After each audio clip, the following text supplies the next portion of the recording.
राधे राधे। मेरे संसार के सभी सदस्यों को, मेरे सभी प्रियजनों को मेरा प्रेम भरा राधे राधे। राधे राधे। तो चलिए जी, पूरे उत्साह, उल्लास और ऊर्जा के साथ करते हैं आज की शुरुआत।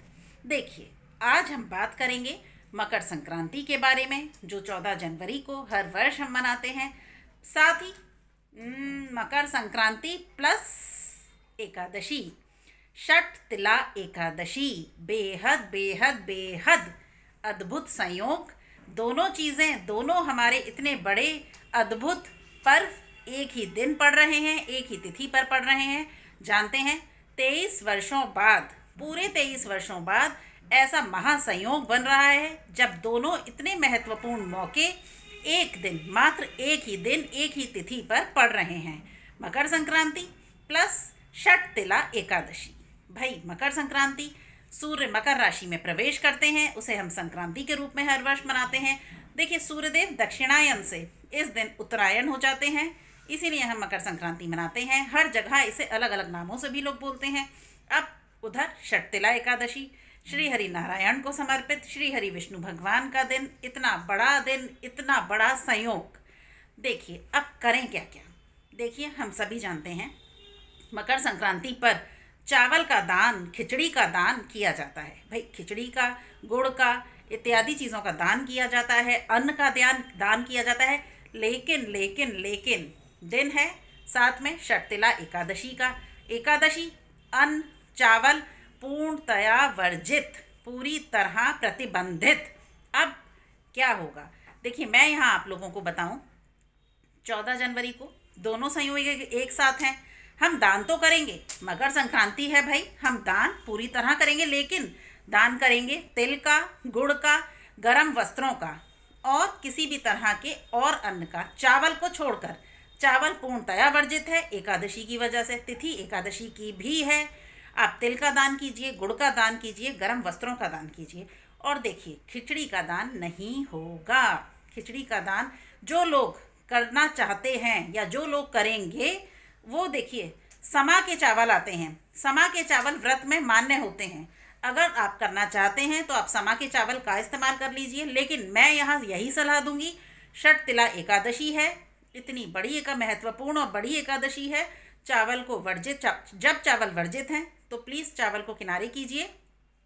आप चावल की जगह मात्र मूंग की दाल का दान कर दीजिए, मूंग की दाल से बनी वस्तुओं का दान कर दीजिए, या फिर आप पूरी सब्जी का दान कर दीजिए, या फिर तिल और तिल से बनी वस्तुओं का दान कर दीजिए। देखिए, मैं आपको यहाँ एक बात बताऊँ, इस दिन हम श्री हरि नारायण को भी तिल और तिल से बनी वस्तुओं का भोग अर्पण करेंगे। भगवान को तिल अर्पण किए जाएंगे। तिल से बनी वस्तुएं, तिल से बनी गजक, तिल से बने लड्डू, तिल किसी भी तरह, तिल से बनी कोई भी खाद्य सामग्री हम श्री हरि नारायण को अर्पण करेंगे, क्योंकि एकादशी का दिन है, मकर संक्रांति है, लेकिन चावल पूर्णतया वर्जित हैं, पूर्णतया प्रतिबंधित हैं। चॉइस देखिए यहाँ आपकी है। अगर आपको बेहद ज़रूरी है खिचड़ी का दान करना, तब आप समा के चावल को स्थान दे सकते हैं, लेकिन मैं उसके लिए भी आपको सलाह दूंगी, चावल को पूर्णतया किनारे कीजिए, क्योंकि बहुत बड़े दो संयोग बने हैं, बहुत अद्भुत संयोग हैं, इसलिए चावल को पूर्णतया किनारे कीजिए। उसकी जगह आप तिल का इस्तेमाल कीजिए।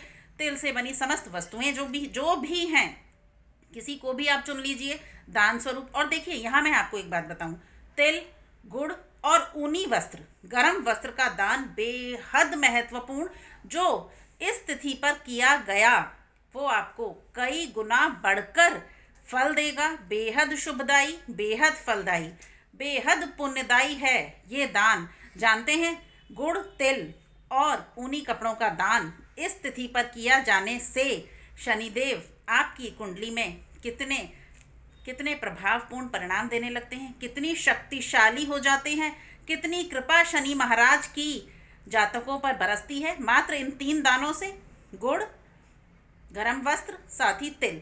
भगवान श्री हरि नारायण को आपको तिल से बनी वस्तुओं का भोग अर्पण करना है। देखिए, मैं हर बार आपसे कहती हूँ, जब एकादशी की तिथि होती है हम भगवान को अन्न का भोग नहीं लगाते, लेकिन यहाँ मर्जी आपकी है। अगर आपके यहाँ लगता है शुरू से लगाया जाता है तो आप देख लीजिए, लेकिन मैं किसी को भी सलाह नहीं देती हूँ। एकादशी की तिथि पर अन्न का भोग भगवान को अर्पण नहीं किया जाता है। आप फल अर्पण कीजिए। मकर संक्रांति का इतना बड़ा संयोग है। आप तिल और तिल से बनी वस्तुएं भगवान को अर्पण कीजिए, भगवान सहर्ष स्वीकार करेंगे। और हर बार एकादशी पर जो उपाय मैं आप लोगों के साथ साझा करती हूँ, जो अब तक तो देखिए आप लोगों के साथ हर एकादशी के जो उपाय साझा किए हैं, आपको वो अच्छी तरह स्मरण हो गए होंगे, अच्छी तरह याद होंगे। तो दोबारा उन्हें दोहराना, रिपीट करना कोई फ़ायदा नहीं, समय की बर्बादी है। इसीलिए जो जो उपाय हर बार हम एकादशी पर करते हैं वो आपको करने हैं। चावल पूर्णतया वर्जित, चावल देखिए चाहे समा के हों, मैं यहाँ उसके लिए भी आपको बार बार मना करूँगी। अगर कोई रास्ता नहीं है आपके यहाँ इस्तेमाल होते हैं तो आप इस्तेमाल कर लीजिए। अब देखिए आप पूछेंगे तो अब हम खिचड़ी का दान कब करें? आप खिचड़ी का दान 15 जनवरी को करेंगे, 14 जनवरी को दान नहीं होगा। हाँ, मूंग की दाल से बनी वस्तुएं आप घर में बना सकते हैं। मूंग की दाल का प्रयोग खुले तौर पर आप कीजिए। शनि, मैंने बताया, शनि आपकी राशि में बेहद स्ट्रॉन्ग, बेहद प्रभावपूर्ण नतीजे देने के लिए तैयार हो जाएंगे। मूंग की दाल के प्रयोग से, मूंग की दाल के दान से, मूंग की दाल के किसी भी तरह के इस्तेमाल से आप मूंग की दाल का दान कीजिए। मूंग की दाल का घर में कुछ भी बनाइए, लेकिन चावल का प्रयोग पूर्णतया वर्जित है। अब खिचड़ी की बात आती है, खिचड़ी का दान कब हो? आप खिचड़ी का दान 15 जनवरी को करेंगे। 14 जनवरी को खिचड़ी का दान नहीं होगा। खिचड़ी का दान 15 जनवरी को होगा। 14 जनवरी को जो दान होंगे वो हैं गुड़, तिल से बनी वस्तुएं और गर्म कपड़ों का दान। और साथ में मूंग की दाल को शामिल कर लीजिए। मूंग की दाल दे सकते हैं, मूंग की दाल का प्रयोग घर में कर सकते हैं, मूंग की दाल से कुछ भी आप बना सकते हैं, लेकिन चावल पूरी तरह वर्जित है। चावल का प्रयोग नहीं करना है, क्योंकि देखिए एकादशी है, षटतिला एकादशी। अब मैंने आपको बता दिया है, आपको खिचड़ी का दान 15 जनवरी को कीजिए, लेकिन 1:30 बजे तक, 1:30 बजे बाद इस तरह के दान की, इस तरह की चीज़ों की कोई वैल्यू नहीं होगी, कोई महत्वता नहीं होगी। जो भी आप दान करना चाहते हैं, चावल से संबंधित खिचड़ी का दान या कुछ भी, आपको वो 1:30 बजे से पहले करना है या 1:30 बजे तक करना है। तो मनाइए पूरे उत्साह के साथ, उल्लास के साथ और ऊर्जा के साथ मकर संक्रांति प्लस षटतिला एकादशी। देखिए बहुत बड़े 2 अद्भुत संयोग हैं।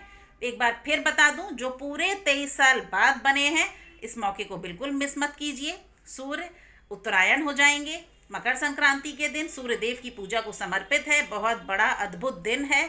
सूर्य देव की पूरी तरह पूजा वैसे ही करनी है जैसे हम हर वर्ष मकर संक्रांति पर करते हैं।